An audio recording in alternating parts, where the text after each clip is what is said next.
Oasis terapéuticos y catarsis colectivas. El individuo ha luchado siempre para no ser absorbido por la tribu. Si lo intentas, a menudo estarás solo y a veces asustado, pero ningún precio es demasiado alto por el privilegio de ser uno mismo. Rudyard Kipling. Una tribu es un grupo de personas conectadas entre sí, conectadas a un líder y conectadas a una idea. Seth Godin. Uno de los factores clave de la adicción al desarrollo personal es la pertenencia a un grupo. Cuando se pasa varios años en ellos, los compañeros acaban deviniendo personas realmente íntimas. Es una de las cosas que más echo de menos de esos años de terapias. El sentido de pertenencia, el reencuentro periódico con esas personas con una motivación común, el permiso a la desinhibición y, sobre todo, la libertad, mucho mayor de la que encontraba en el exterior, o así lo creí mientras estuve dentro. Según el sociólogo Frank Furedi, nuestra sociedad da valor cultural a la expresión de los sentimientos en público. Como consecuencia, ciertas figuras públicas y también nosotros como individuos, a menudo somos juzgados más por la manera como nos sentimos y mostramos nuestras emociones que por las consecuencias que hayan tenido nuestros actos en sí.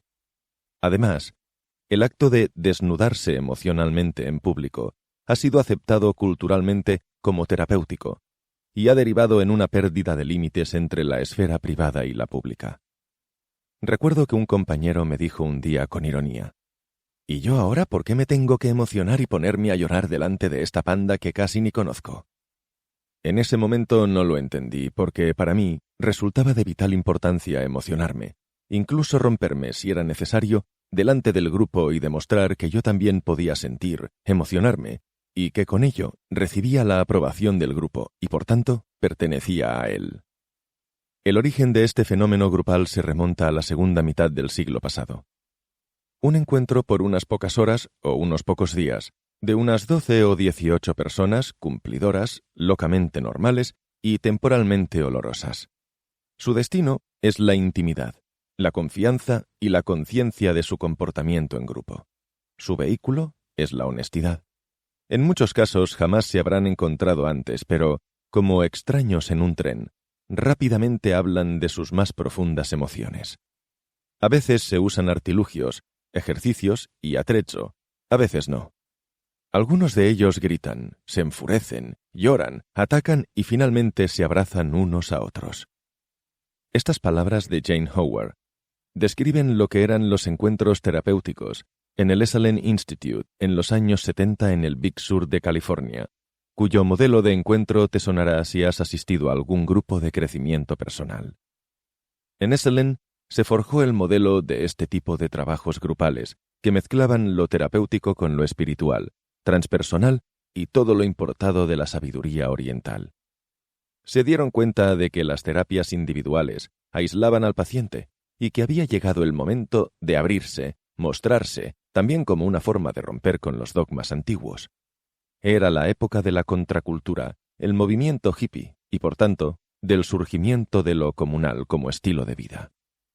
El éxito de estos encuentros fue enorme. Cada año pasaban más de 25.000 personas por Esalen, que se fue convirtiendo en la meca de estos grupos.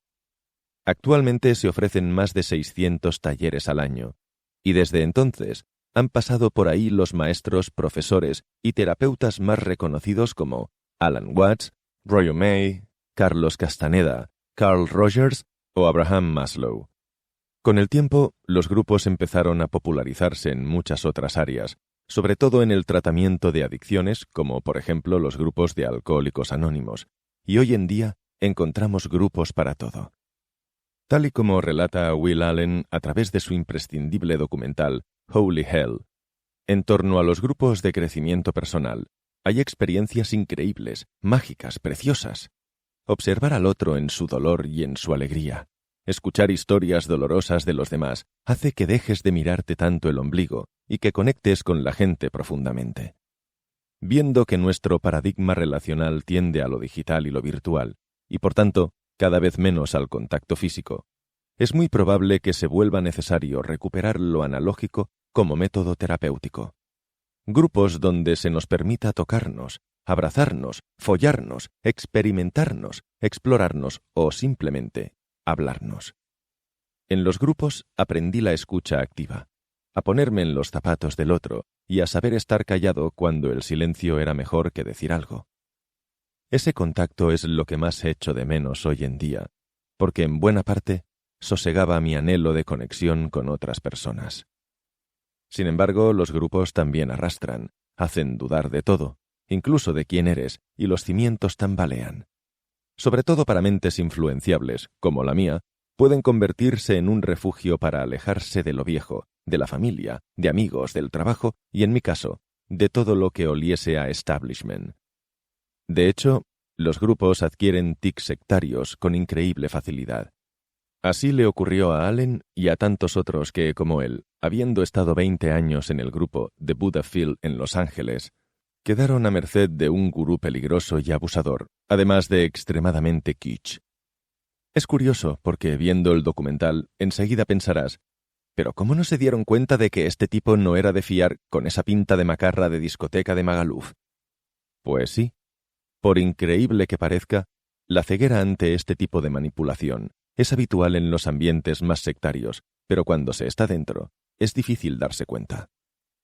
Como dice el psicólogo Miguel Perlado, especialista en grupos sectarios y casos de abuso psicológico, esta clase de líderes aprovechan un momento de crisis de la persona en el que está especialmente vulnerable y desesperada por encontrar apoyo, sentido a su vida y algún tipo de salida a su sufrimiento, para incorporarla al grupo, darle supuestamente aquello que está buscando con la etiqueta de terapia, crecimiento personal o espiritual, y que en algunos casos supone romper con todas las relaciones del pasado e invertir importantes sumas de dinero.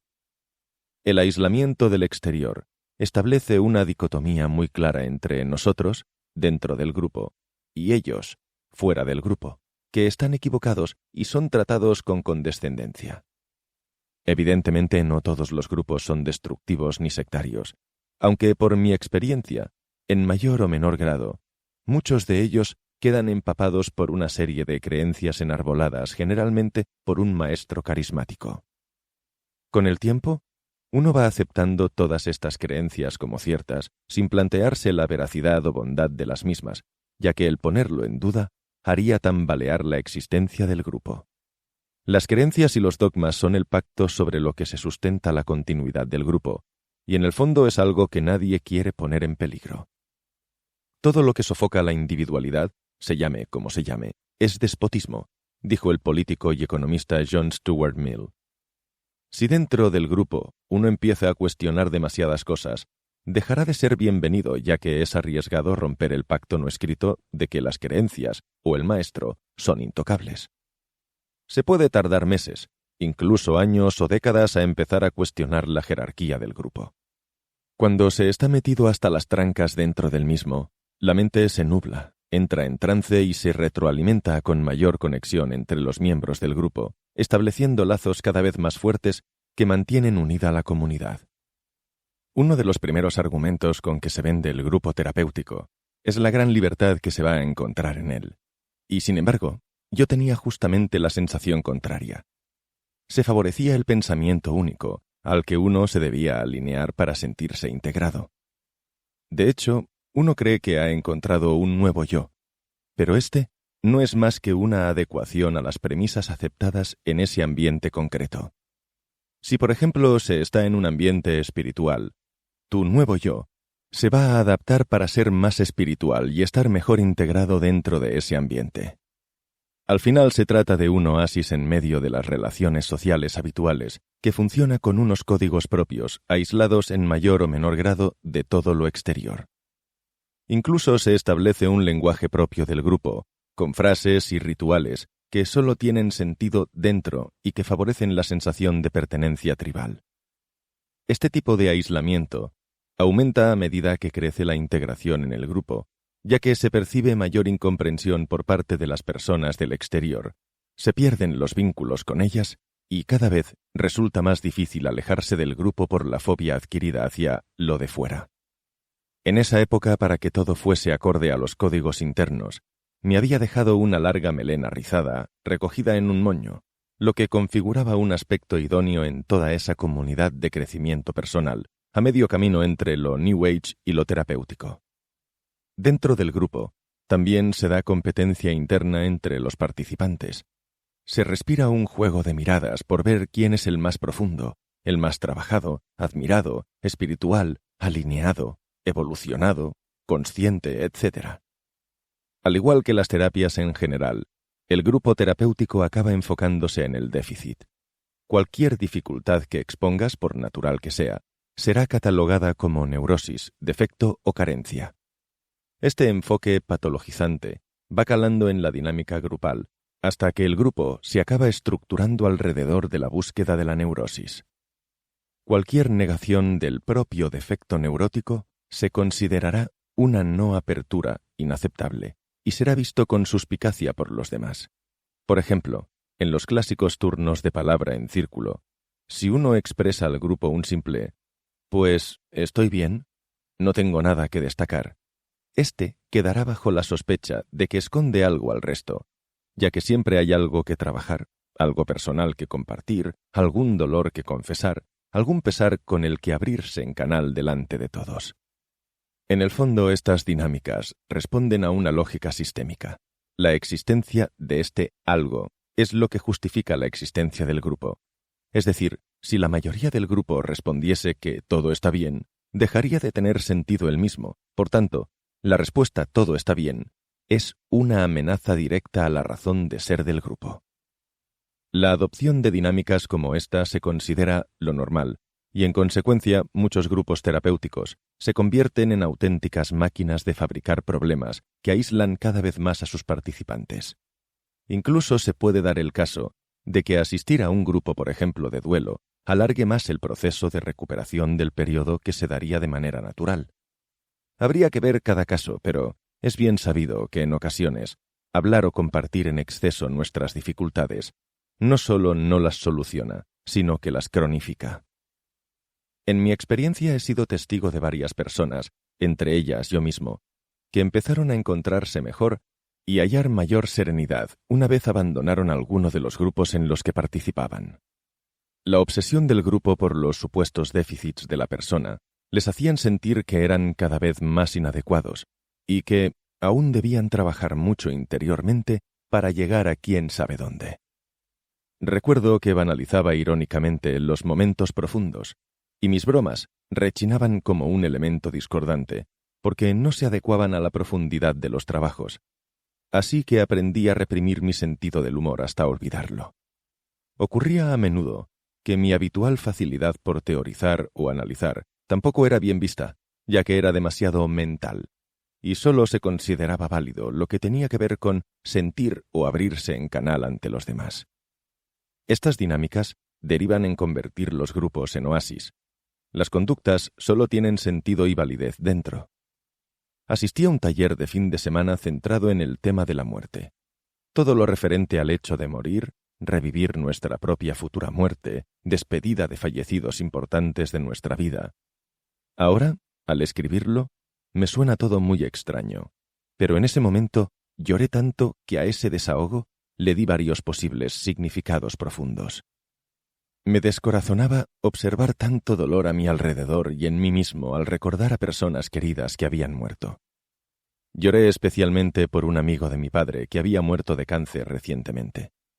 Me pasé buena parte del fin de semana del taller llorando, y en el último día se me acercó una compañera que me dijo: ahora sí te veo abierto. Qué bonito eres, tan abierto y emocionado». ¿Qué narices quería decir con esa frase? ¿Que solo era bonito si me destripaba a llorar como un condenado porque así dejaban de verme como un tipo distante? ¿De eso se trataba al final? ¿De que los demás pudieran proyectar en mí su deseo de ver a personas abiertas? En los grupos se premiaba al que más fuertemente se quebraba. En cambio, se arrinconaba y repudiaba al rebelde que se resistía y no se entregaba a la causa. A estos no les quedaba otra opción que abandonar el grupo. Por suerte, los grupos a los que acudí nunca fueron lugares de abusos psicológicos o sexuales.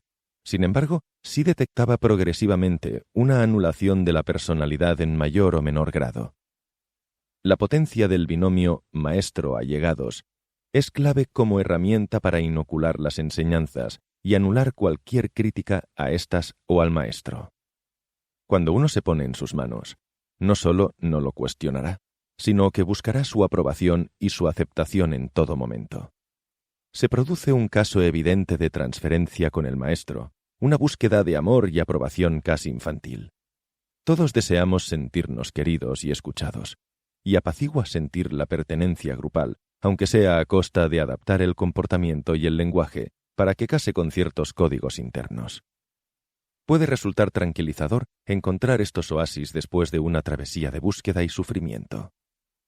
Uno de los fenómenos que más contribuyen a la existencia de todo tipo de grupos terapéuticos son las catarsis colectivas. El escritor y experto en terapias Thom Hartmann defiende que las terapias que te llevan a la catarsis no solamente son inútiles, sino que tantas abreacciones emocionales incluso pueden ser contraproducentes. Yo tenía la sensación de que aquel grado de sugestión salvaje hacía aflorar mayor ansiedad y mayor rabia hacia todo. El resto de personas acostumbradas a estas catarsis me comentaban que era positivo que todo aquello hubiese aflorado, ya que hasta ese momento lo había reprimido. Lo que no tenía claro es que toda esa rabia contenida respondiese a una razón real. Pero, ¿hasta qué punto era útil entregarse a estos clímax grupales de llantos y ahogos, sudor y lágrimas, vómitos y temblores? Psicoterapeutas como Ann Weiser aconsejan evitar la pérdida de todo límite y apuntan que mantenerte en relación con la experiencia interna te permite estar con tus sentimientos, no dentro de ellos. Muchas personas creen que la única manera de cambiar emociones fuertes es zambullirse en ellas, sentirlas intensamente y atravesarlas. Y cuando eres reticente a ello, te dirás a ti mismo que tienes resistencias o miedo al cambio. Si deseas saber a qué huele la sopa, es mejor no meter la cabeza en ella. Sin embargo, esta licencia para la desinhibición, la locura, el placer o el dolor extremos en encuentros orgiásticos entre sudor y otros fluidos corporales, forma parte del permiso para todo que un hiperterapiado anhela. Y a ratos se echan de menos estas experiencias. Es así. Las deseo, las recuerdo y no las juzgo. Al contrario, para tipos reprimidos como yo marcan un antes y un después. Lo que nunca entendí es por qué terminé en ellas si lo que yo buscaba era dejar de sentir ansiedad. Un verano estuve con un grupo para trabajar uno de los temas terapéuticos estrella, tan atrayente como tabú: la sexualidad. Lo primero que hicieron el profesor y sus ayudantes fue desnudarse delante de todo el grupo mientras nosotros esperábamos instrucciones. Ya hacía tiempo que estaba en grupos, así que nada de aquello me sorprendía. Al contrario, me apetecía mucho. Nos pidieron que fuéramos saliendo uno a uno al centro de la sala en la que habían dispuesto un montón de colchones cubiertos por unos plásticos transparentes, cuya función comprendería más tarde. Una vez uno se iba situando en el centro de las colchonetas, se escogía a quien se quería tener al lado durante el trabajo que íbamos a realizar. Y así sucesivamente fuimos saliendo todos. Cuando fue mi turno, escogí a una de las chicas más sexys del grupo, y tuve la suerte de que a mí me escogiese otra de las mujeres más atractivas. Así que me encontraba rodeado de dos bellas mujeres, dispuestos los tres a no sé qué. La cosa prometía. Una vez se hicieron todas las elecciones y ocupamos gran parte de las colchonetas, se nos invitó a desnudarnos, aunque algunos prefirieron quedarse en ropa interior, y a acostarnos uno al lado de otro con los cuerpos en contacto. Con música chamánica de fondo, empezamos con unos ejercicios profundos de respiración para despertar mayor sensibilidad corporal. Los terapeutas, dispuestos a nuestro alrededor, nos tenían preparada una grata sorpresa. Sin aviso previo, vaciaron encima de nuestros cuerpos desnudos cantidades increíbles de lubricante que nos cubrían de la cabeza a los pies. Nuestros cuerpos empezaron a resbalar unos encima de otros, retorciéndonos de placer. La respiración se hizo más profunda y los gemidos empezaron a contagiarse. Era tal la cantidad de lubricante sobre la que retozábamos que empecé a no diferenciar qué partes de los otros cuerpos tocaba o si pertenecían a un hombre o a una mujer. Sin embargo, por mi carácter más bien monógamo, la mayor parte del tiempo estuve lubricándome con la compañera que me había escogido previamente. Desconocía que el placer se pudiese alargar tanto en el tiempo. Al no haber sexo con penetración, se perdía esa obsesión por la eyaculación, y cualquier zona se volvía erógena. Era como un orgasmo continuado sin llegar a un clímax final. Creo que ha sido lo más parecido que he conocido en mi vida a ser multiorgásmico. Y aunque después de esto parezca difícil, aún tengo guardada mi carta catártica estrella. El encuentro grupal con algún chamán para entrar en estados alterados de consciencia. Los he hecho mediante un trabajo de respiración profunda, en un ritual como el temazcal, un baño de vapor empleado por la medicina tradicional mexicana para la desintoxicación del cuerpo a base de sudoración o directamente mediante algún alucinógeno como la ayahuasca. Durante un viaje lejano con unos amigos, tuve la oportunidad de unirme a un grupo para tomar una sustancia psicoactiva con un chamán. Esa noche, alrededor de una hoguera, me predispuse a la experiencia. Relajé la respiración hacia el abdomen y en unos pocos minutos empezó todo. Al principio empecé a vislumbrar motivos geométricos y muchos colores, lo que se espera de un viaje psicodélico. Pero después, todo fue ocurriendo en un plano mucho más físico, y un estallido de calor me invadió todo el pecho como un fogonazo que se desplazó por los brazos, el estómago y las piernas. Los sentidos se agudizaron. Sentía los sabores en mi boca y los olores corporales de manera muy intensa y orgánica. El calor me invadió el cuerpo entero, por lo que me quité de encima la manta que me cubría y me desnudé completamente. La sensación ansiosa que normalmente me acortaba la respiración había desaparecido por completo y sentía cómo los pulmones se llenaban y se vaciaban libremente, como cuando observas respirar a un bebé. Una sensación de amor hacia los demás se apoderó de mí, y cuanto más profundamente respiraba, más grandes se hacían esas oleadas de amor. Recordaba a todas las personas cercanas, mi pareja, mi familia, mis amigos, y la distancia que habitualmente sentía con todos ellos había desaparecido. El amor era el lazo que nos unía. Como en un baile, esa alegría se iba mezclando con el dolor de no sentir ese tipo de amor tan puro en el día a día, pero incluso aquella nostalgia resultaba bella y no la rechazaba.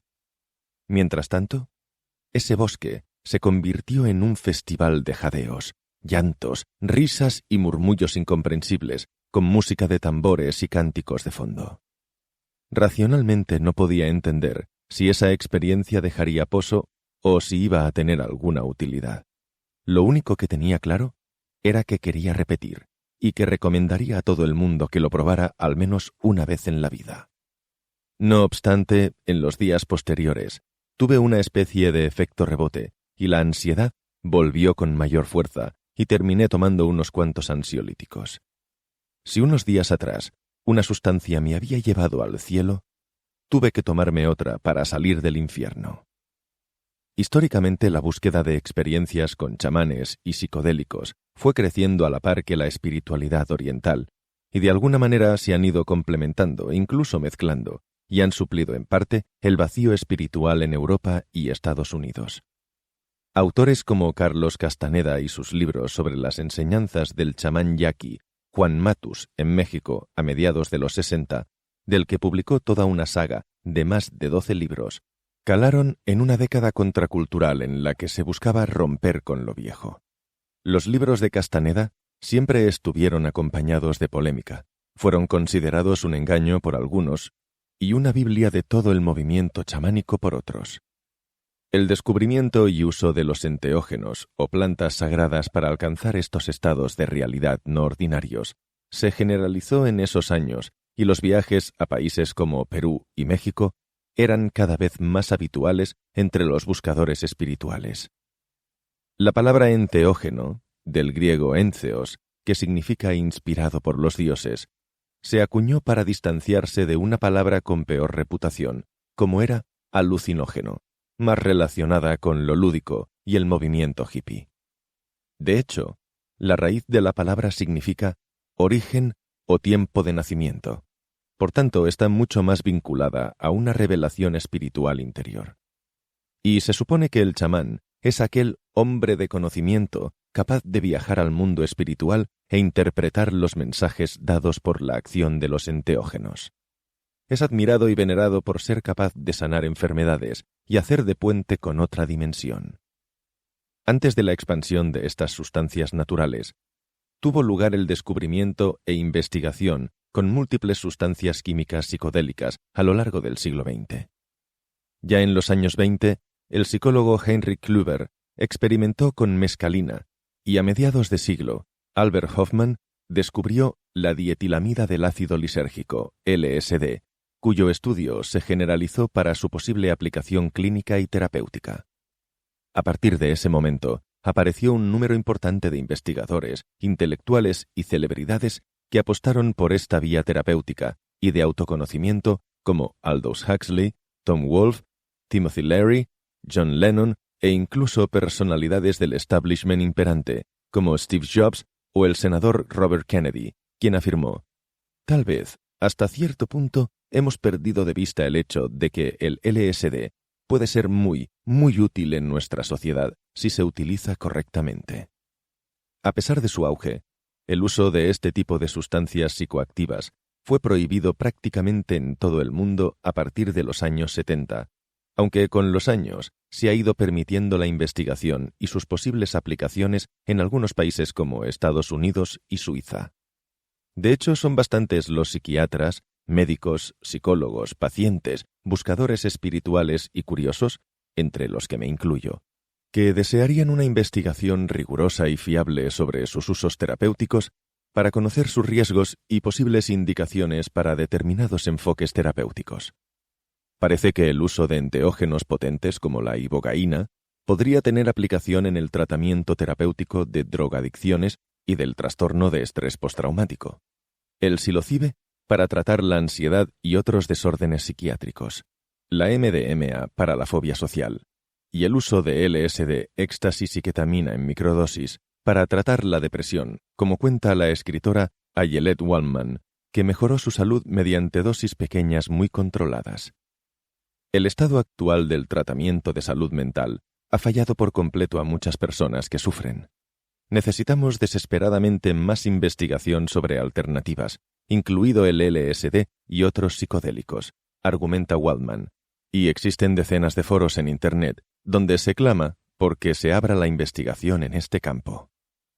Los profesionales en este campo advierten que es necesario adoptar las máximas precauciones, y se alerta que las personas no tomen indiscriminadamente este tipo de sustancias sin asegurarse antes del grado de profesionalidad de los facilitadores y de la supervisión clínica posterior, incluyendo seguimiento médico y terapéutico, así como un estudio exhaustivo de la idoneidad en cada caso. Se trata de sustancias que actúan física y neurológicamente, por tanto cabe informarse de posibles riesgos y tomar las precauciones necesarias. Por ejemplo, el catedrático de neurobiología de la Universidad de Ámsterdam, Dick Swab, afirma que quienes consumen éxtasis corren mayor riesgo de tener problemas psiquiátricos y neurológicos, como trastornos de estado de ánimo, agresividad, impulsividad y trastornos de memoria. En un estudio de seguimiento reciente, se ha advertido que incluso un consumo de éxtasis muy bajo de un par de pastillas en un lapso de 1 año y medio provocaba una disminución de la memoria y una menor irrigación sanguínea del tálamo y la corteza cerebral. En la misma línea, las investigaciones de la neuropsiquiatra Una D. McCann del Johns Hopkins Hospital apuntan que el uso de MDMA podría dañar el cerebro a corto y largo plazo, produciendo problemas de memoria y cambios en el sueño permanentes, debido a un efecto neurotóxico por el exceso de serotonina liberada. Sea como sea, actualmente existe un boom en Occidente en el uso de sustancias psicodélicas, en especial de la ayahuasca, una bebida que se obtiene de la cocción de una liana que crece en el Amazonas. Contiene unos alcaloides que dan acceso a estados modificados de conciencia, con gran variabilidad de respuestas físicas y espirituales en los que se suceden visiones, emociones diversas y procesos de catarsis a los que las tradiciones amazónicas reconocen un valor potencialmente sanador. En quechua, ayahuasca significa soga de los espíritus, como metáfora de la cosmovisión de los pueblos nativos del Amazonas, de la soga que permite que el espíritu salga del cuerpo sin que éste muera. Cuando empecé a tener alguna experiencia con este brebaje, no sabía que su uso era mucho más habitual de lo que jamás hubiese pensado. Si la cocaína expresaba y amplificaba los valores de velocidad y glotonería de los años 80, la ayahuasca refleja nuestro momento presente, que podemos llamar la era de la Kale. Es un tiempo caracterizado por el deseo obsesivo de bienestar, en el que muchos norteamericanos son entusiastas de cosas como el mindfulness, los detox y los productos orgánicos, y estamos dispuestos a sufrir por nuestras congojas.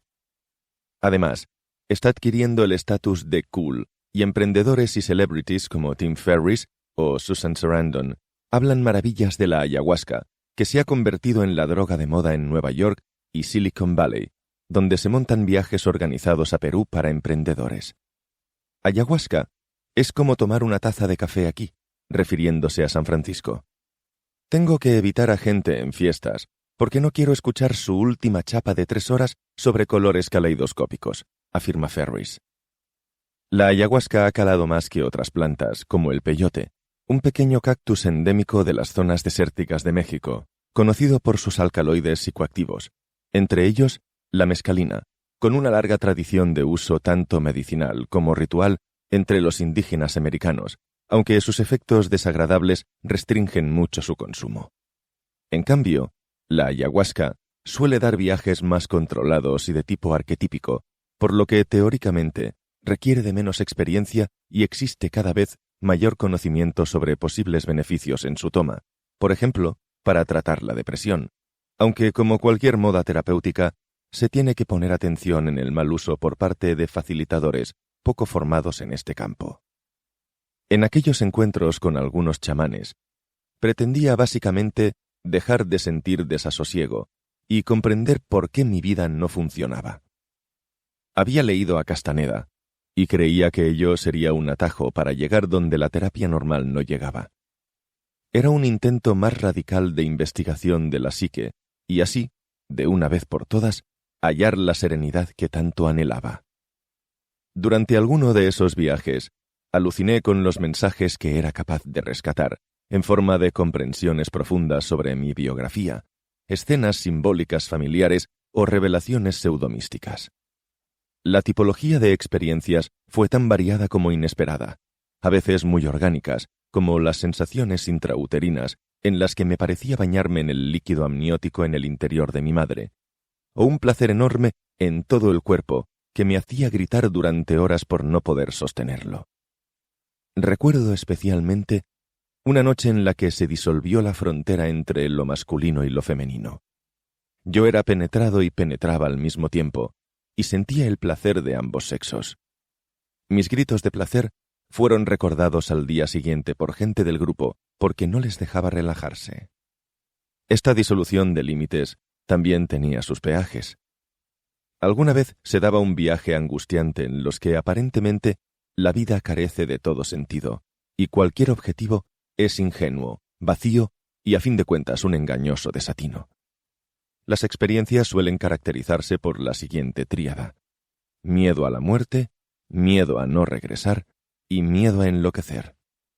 La mente es capaz de fabricar multitud de respuestas para tratar de hallar una explicación racional a lo que ocurre. La proximidad de un ataque cardíaco, el efecto de una sobredosis, puede llevar al sujeto a la convicción de que su tormento será eterno. La sensación de desesperación y la preocupación por no regresar jamás constituye una característica, tal y como describe en detalle el psicólogo transpersonal Stanislav Grof.